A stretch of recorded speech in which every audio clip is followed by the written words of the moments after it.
오늘 말씀은 요한복음 7장 14절에서 24절까지의 말씀입니다. 7장 14절에서 24절까지의 말씀을 한 절씩 교독하시고 24절 말씀 우리 한 목소리 함께 읽도록 하겠습니다. 14절 제가 먼저 읽겠습니다. 이미 명절의 중간이 되어 예수께서 성전에 올라가사 가르치시니 유대인들이 놀랍게 여겨 이르되 이 사람은 배우지 아니하였거늘 어떻게 그를 아느냐 하니 예수께서 대답하여 이르시되 내 교훈은 내 것이 아니요 나를 보내신 이의 것이니라. 사람이 하나님의 뜻을 행하려 하면 이 교훈이 하나님께로부터 왔는지 내가 스스로 말함인지 알리라. 스스로 말하는 자는 자기 영광만 구하되 보내신 이의 영광을 구하는 자는 참되니 그 속에 불의가 없느니라. 모세가 너희에게 율법을 주지 아니하였느냐? 너희 중에 율법을 지키는 자가 없도다. 나를 죽이려 하느냐? 무리가 대답하되 당신은 귀신이 들렸도다. 누가 당신을 죽이려 하나이까? 예수께서 대답하여 이르시되 내가 한 가지 일을 행하매 너희가 다 이로 말미암아 이상히 여기는도다. 모세가 너희에게 할례를 행하였으니 그러나 할례는 모세에게 난 것이 아니요 조상들에게 난 것이라. 그러므로 너희가 안식일에도 사람에게 할례를 행하느니라. 모세의 율법을 범하지 아니하려고 사람이 안식일에도 할례를 받는 일이 있거든. 내가 안식일에 사람의 전신을 건전하게 한 것으로 너희가 내게 노여워하느냐. 함께 읽습니다. 외모로 판단하지 말고 공의롭게 판단하라 하시니라. 아멘.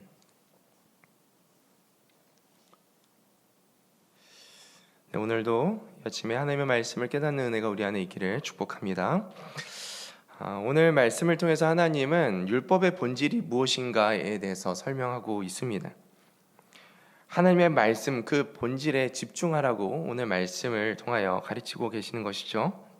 그저 말씀을 따라서 행하는 그 행위에 집중하지 말고 먼저 말씀의 본질인 하나님의 사랑과 하나님의 공의, 하나님 뜻이 어디 있는지 발견하고 그 뜻을 따라서 판단하고 행동하라는 것입니다. 오늘 말씀을 통하여서 우리의 신앙의 동기가 우리가 주님을 섬기고 우리 살아가는 삶의 동기가 하나님의 사랑, 하나님의 공의로 인한 그런 행위가 되기를 간절히 예수 그리스도의 이름으로 축복합니다. 14절 말씀 우리 함께 읽겠습니다. 제가 읽겠습니다. 이미 명절의 중간이 되어 예수께서 성전에 올라가사 가르치시니. 우리가 어제 보았던 대로 이제 초막절이 왔습니다. 명절의 중간이 되었다니 이제 초막절의 4일에서 한 5일차 정도 된 것 같습니다. 예수님이 이제 성전에 올라가서 사람들을 가르치고 계시는 것이죠. 어제와는 이제 내용과는 다르게 은밀하게 이제 사람들의 눈을 피해서 유대 지도자들의 그 손을 피해서 은밀하게 움직이셨던 예수님께서 이제 오늘 말씀을 보니까 이제 초막절 한 중간 정도 되어서 자신을 나타내시기 시작하십니다. 15절 말씀입니다. 유대인들이 놀랍게 여기르되 이 사람은 배우지 아니하였거늘 어떻게 그를 아느냐. 예수님께서 성전에서 말씀을 가르치시고 계시니까 유대인들이 특히 유대 지도자들이 깜짝 놀라서 이러한 질문을 하고 있는 것이죠. 보통 성전에서 가르치는 자들은 랍비로서 성경 교육을 받은 자들이 성전에서 하나님의 말씀을 가르쳤습니다. 그런데 예수님은 공식적인 랍비 교육을 받지 않았는데 어찌하여 이런 지식이, 이런 가르침이 나오는가라는 것에 대해서 이제 놀라면서 예수님의 그 지식에 대한 의문을 지금 품고 있는 것입니다. 이어지는 16절에서는 예수님의 이 지식이, 이 가르침이 어디에서부터 왔는지 설명하고 있습니다. 예수께서 대답하여 이르시되 내 교훈은 내 것이 아니요 나를 보내신 이의 것이니라. 예수님은 자신의 가르침, 이 지혜가 하나님께로부터 왔음을 고백하고 있습니다. 우리의 지혜가, 우리의 행함이, 우리의 말이 하나님께로부터 오기를 축복합니다. 우리도 하나님의 말로, 하나님의 마음으로 말하고 행하는 자들이 되기를 축복합니다. 예수님의 가르침은 분명히 하나님께서 주신 것이었습니다. 자신의 사역이 자신의 자의적인 것이 아니라 하나님의 주권과 하나님의 계획과 그 권위 아래에 있다는 것을 명백하게 사람들에게 나타내시고 있는 것입니다. 17절 말씀입니다. 사람이 하나님의 뜻을 행하려 하면 이 교훈이 하나님께로부터 왔는지 내가 스스로 말함인지 알리라. 지금 예수님께서 너무 중요한 말씀을 하시는데, 사람이 하나님의 뜻을 행하려 하면, 다시 말해 하나님의 뜻을 행하는 자는 이 교훈이 하나님께로부터 왔는지 내가 스스로 말하고 있는 건지 알 수 있다라고 이야기하고 있는 것입니다. 하나님의 뜻을 행하는 자가 누구입니까? 하나님 말씀에 순종하는 자이지요. 하나님 뜻에 순종하는 자는 하나님을 자신의 삶의 주인으로 모시고 하나님의 주권을 인정하고 그 뜻에 따라서 행하는 자인 줄로 믿습니다. 그것이 참된 믿음의 모습인 것이죠. 예수님 이와 같이 하나님의 뜻을 행하는 자, 즉 믿음이 있는 자는 지금 자신이 가르치고 있는 이 말이 하나님께로부터 왔는지 아니면 내가 자의적으로 하고 있는 말인지 분별할 수 있다, 깨달을 수 있다라고 이야기하고 있는 것입니다. 정리하면 믿음이 있는 자에게는 하나님께서 주시는 그 진리의 말씀을 깨닫는 그 분별력을 주신다라는 것입니다. 우리가 하나님의 말씀을 듣는 가운데 진리를 깨달아 아는 것은 우리 안에 믿음이 있기 때문인 줄로 믿습니다. 하나님을 주인으로 모시고 하나님의 뜻을 따라 살려고 하는 그 마음의 중심이, 그 믿음이 하나님의 말씀을 깨닫는 진리로, 그 진리를 깨닫는 그 은혜로 우리를 인도하는 줄로 믿습니다. 그런 은혜가 이 아침에도 충만하기를 예수 그리스도의 이름으로 축복합니다. 18절 말씀입니다. 스스로 말하는 자는 자기 영광만 구하되 보내신 이의 영광을 구하는 자는 참되니 그 속에 불의가 없느니라. 여기서 스스로 말하는 자는 유대 지도자들을 지칭하고 있는 것입니다. 그리고 보내신 이의 영광을 구하는 자는 자기 자신 예수 그리스도를 의미하고 있는 것이죠. 스스로 말하는 자, 이 유대 지도자들은 자신의 영광만을 위하여 행동하는데, 나는 하나님의 영광을 위하여 그 안에 불의가 없이 행동하고 있다라고 이야기하고 있는 것입니다. 당시 유대 지도자들은 율법을 가르쳤습니다. 그리고 외적으로 경건한 모습을 보였습니다. 그런데 예수님께서 그들의 모습을 보시고 외식하는 자다라고 예수님께서 그들을 혼내셨던 그런 모습들을 우리가 생각하게 됩니다. 외적으로는 경건한 모습을 가지고 있지만, 말씀을 따르는 행동을 하고는 있지만, 실제로는 그 마음의 중심이 믿음이 있어서가 아니라 자신의 영광과 그 명예와 권력을 위해서 그 일들을 행하고 있었다라는 것입니다. 이에 반해 예수님의 사역은 자신을 위해서가 아니라 오직 하나님의 영광을 위해서, 자신의 마음에 어떠한 불의함 없이 하나님의 영광을 위해서 이 일들을 행하고 있다라고 말씀하고 있습니다. 예수님께서 계속해서 이 유대 지도자들의 모습과 자신의 모습을 비교하여서 설명하고 있습니다. 19절 말씀입니다. 모세가 너희에게 율법을 주지 아니하였느냐? 너희 중에 율법을 지키는 자가 없도다. 너희가 어찌하여 나를 죽이려 하느냐? 19절에서는 18절에 언급한 이 자기 영광만을 구하는 자, 즉 유대 지도자들의 모순된 행위를 지적하고 있는 내용입니다. 그들은 외적으로 율법을 지키는 것처럼 보이지만 실제로는 자기의 욕망을 위해서 이 율법을 지키고 있다라고 가르치고 있는 것이죠. 모세가 너에게 율법을 주었는데 너희 중에 율법을 지킨 자가 없도다라고 하는 거예요. 그러니까 율법의 본질을 너희가 잃어버리고 믿음 없이 이 율법을 행하는도다라고 하나님께서 지적하고 계시는 것입니다. 예수님께서 지적하고 있는 것입니다. 그리고 너희가 어찌하여 나를 죽이려 하느냐? 특별히 이제 예수님께서 율법을 지키는 것처럼 보이지만 자신을 죽이려고 하는 그들의 모습들을 또 이야기하고 계십니다. 특별히 출애굽기 20장 13절 말씀을 보면 살인하지 말라라고 율법에 이제 기록되어 있지요. 그런데 자신의 욕심을 따라서 나를 죽이려 하고 있다라는 거예요. 그들의 욕망을 위해서 지금 율법을 어기려 하고 있다라고 그 율법을 지키려 하는 것처럼 보이나 실제로는 자신의 욕망에 따라서 언제든지 율법이 변할 수 있는 이 상태를 지금 그 모순을, 그 위선을 보여주고 있는 것입니다. 20절 말씀입니다. 무리가 대답하되 당신은 귀신이 들렸도다. 누가 당신을 죽이려 하나이까? 이제 함께 있던 이제 무리들이 이거 예수님께서 귀신에 들린 것이 아니냐, 미친 것이 아니냐라고 생각을 하는 거예요. 정신이 좀 이상하게 되신 것이 아니냐. 누가 예수 그리스도를 죽이려 한다 말입니까? 군중은 예수님의 말씀을 이해하지 못했습니다. 당시에 그 상황을 특별히 또 외식하고 있는 이 유대 지도자들의 그 마음 상태를 잘 알고 있지 못했습니다. 그래서 예수님을 조롱하면서 귀신 들렸다고 비난하고 있는 것이죠. 이들은 예수님께서 말씀하신 이 유대 지도자들의 음모, 특별히 예수 그리스도를 죽이려고 하는 그 계획을 알지 못했습니다. 그래서 그저 예수님의 말이 과장된 말이구나 라고 취급해버린 것이죠. 이 구절을 묵상하면서 당장 눈에 보이는 것으로만 판단하고 있는 이 대중의 무지에 대해서 좀 생각하게 되었습니다. 특별히 이 말씀 묵상할 때 이 대한민국 가운데 있는 대중의 무지에 대해서 기도하게 되었습니다. 거짓말에 속아서 눈에 보이는 것만을 가지고 생각하고 또 행동하는 이 대중의 무지가 이 대한민국 땅으로부터 벗어지기를 축복합니다.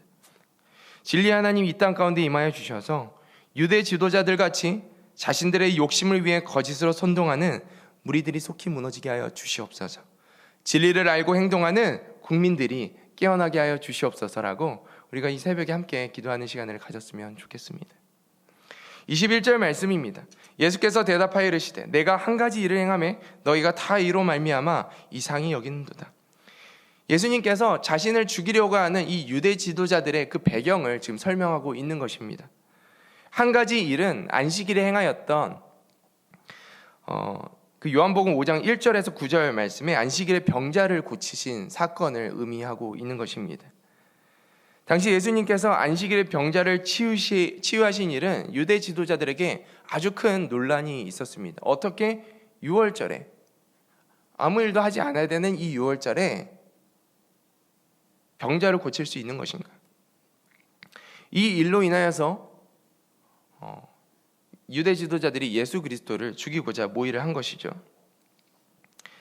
우리가 예수님이 안식일에 왜 병을 치유하셨는가? 그 행하신 일의 그 본질을 살펴보면 안식일에 행하신 치유는 하나님의 사랑을 나타내기 위함이었다라는 것입니다. 유대 지도자들은 이 하나님의 사랑을 나타내신 예수 그리스도의 그 행동을 율법 위반으로만 간주하고 적대감을 품고 예수 그리스도를 죽이고자 계획을 합니다. 22절 말씀에 계속 예수님께서 그들의 모순된 행위를 설명하고 계십니다. 모세가 너희에게 할례를 행하였으니 그러나 할례는 모세에게서 난 것이 아니요 조상들에게서 난 것이라. 그러므로 너희가 안식일에도 사람에게 할례를 행하느니라. 예수님께서 자신이 안식일에 일한 것을 가지고 자신을 죽이려고 하는 이 유대의 지도자들을 향하여서 안식일에 대한 이 유대인의 이중적인 태도를 지금 설명하고 있는 것입니다. 당시 유대인들은 안식일에도 할례를 행함으로 안식일의 규정을 어기는 예외를 인정하고 있었습니다. 무슨 말이냐면 할례는 아브라함 때부터 하나님께서 주신 언약의 관계를 의미하는 것인데 태어나면 8일차 되는 그 시기에 할례를 받으러 성전에 가는 것이죠. 그런데 태어난 지 8일 만에 해야 되는 이 할례가 안식일과 이 할례일이 겹쳐버리면 이제 무엇을 먼저 지켜야 되는가? 이제 관례를 따라서 이 안식일에도 할례를 행하는 일을 행하였다는 것입니다. 이처럼 예수님은 율법에서 인정되어지고 있는 이 관습을 따라서 예외적으로 인정되어지고 있는 이 상황을 언급하면서 너희들이 가지고 있는 그 이중잣대를 비판한다라고 말씀하고 계십니다. 유대 지도자들은 자신들의 관습, 이 안식일의 할례를 합리화하면서 안식일의 하나님의 사랑을 나타낸 예수님의 그 사랑의 행동을 비난하고 있는 것이죠. 23절 말씀입니다. 모세의 율법을 범하지 아니하려고 사람이 안식일에도 할례를 받는 일이 있거늘 내가 안식일에 사람의 전신을 건전하게 한 것으로 너희가 내게 노여하느냐. 할례는 몸의 작은 일부를 다루는 의식적인 행위입니다. 그런데 예수님께서는 사람 몸 전체를 치유하셨을 뿐만 아니라 그 내면에 하나님을 보지 못했던 그 사람에게 구원의 은혜까지 허락하셨습니다. 영혼육의 그 완전한 회복을 예수 그리스도께서 행하신 것이죠. 하나님께서 예수 그리스도를 이 땅 가운데 보내신 그 목적을 예수님은 지금 이루시고 계신 것입니다. 율법의 본질을 행하고 계시는 것입니다. 그런데 이 유대인들이 그 본질을 깨닫지 못하고 예수 그리스도를 죽이려고 하고 있습니다. 외모로 판단하지 말고 공의롭게 판단하라 하시니라.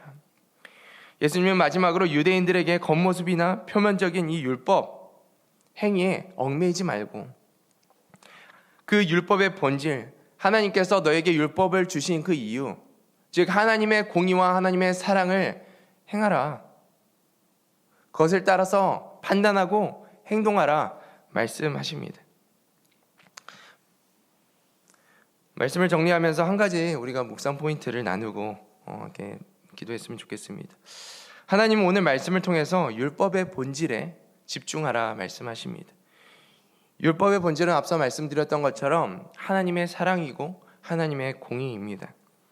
우리가 말씀을 따라 행할 때, 우리가 교회에서 신앙생활을 할 때, 또 사회 속에서 일상생활에서 가정에서 일터에서 우리가 삶을 살아갈 때 그저 말씀만을 그냥 율법을 따라서 지키는 그 행위가 중요한 것이 아니라 그 행위를 하는 그 마음의 중심, 하나님의 사랑을 나타내기 위한, 하나님의 공의를 나타내기 위한 그 마음의 중심이 중요하다라는 것입니다. 우리가 이 하나님의 사랑과 공의를 어떻게 나타내는 삶을 살 수 있겠습니까? 두 가지로 짧게 생각하기를 원합니다. 첫 번째는 말씀을 통해서 하나님의 마음을 묵상하는 것입니다. 겉으로 드러난 상황에만 매이지 않고 하나님의 말씀에 비추어 이 상황 가운데, 그리고 우리가 대하는 그 사람들 가운데 하나님의 마음은 어떠한 마음이신지, 하나님의 생각은 어떠한 생각이신지 수시로 묻는 거예요. 그리고 하나님께서 주시는 그 마음을 따라서 상황을 판단하고 사람들의 모습들을 생각하고 그 마음을 따라서 행동하고 일하는 우리 모두의 삶이 되기를 축복합니다. 두 번째는 행동의 동기를 하나님의 사랑인지 점검하는 것이죠. 하나님의 말씀을 행할 때 단순히 의무감이나 습관적으로 하지 않고 그 행동 안에 하나님의 사랑이 담겨 있는지 계속 점검하는 것입니다. 내가 하나님의 사랑으로 이 일들을 행하고 있는 것인가? 그래서 나의 일상 속에서, 그리고 일터와 가정과 이 교회에서 나를 드러내기 위함이 아니라, 나의 영광을 위함이 아니라 정말 하나님의 사랑과 하나님의 공의를 통하여서 오직 하나님의 영광만을 나타내는 저와 여러분의 삶이 되기를 예수 그리스도의 이름으로 축복합니다. 기도하겠습니다. 하나님, 우리에게 오늘도 말씀을 통하여 가르치시는 은혜에 감사를 드립니다. 유대인들이 율법의 겉모습에만 얽매였던 것처럼 저희도 때로는 외적인 행위, 말씀을 그냥 지키는 행위에 집착하며 또 하나님의 일을 하는 일에만 집착하며 하나님의 본질적인 뜻, 그 사랑과 그 공의를 잊지 않았는지는 돌아보게 됩니다. 하나님, 우리의 마음을 열어주시고 항상 하나님의 말씀의 본질 안에서 하나님의 말씀을 따라 행하는 자들 다 될 수 있도록 축복하여 주시옵소서. 저희가 겉모습이나 상황만을 보고 판단하지 않게 하여 주시옵시고 정말 그 안에 하나님의 사랑과 하나님의 공의가 담겨 있는지 분별할 수 있는 지혜가 우리 안에 다 있게 하여 주시옵소서. 특별히 이 대한민국 땅 가운데 거짓은 떠나가고 하나님의 진리가 우리 안에 이 대한민국 국민들 가운데 임함으로 정말 참된 믿음 안에서 하나님의 뜻을 따라서 하나님의 공의와 하나님의 사랑을 증거하는 이 땅 되어질 수 있도록 지금 이 땅과 이 백성들을 축복하여 주시옵소서. 우리 구주 예수님의 이름으로 감사하며 기도드립니다. 아멘.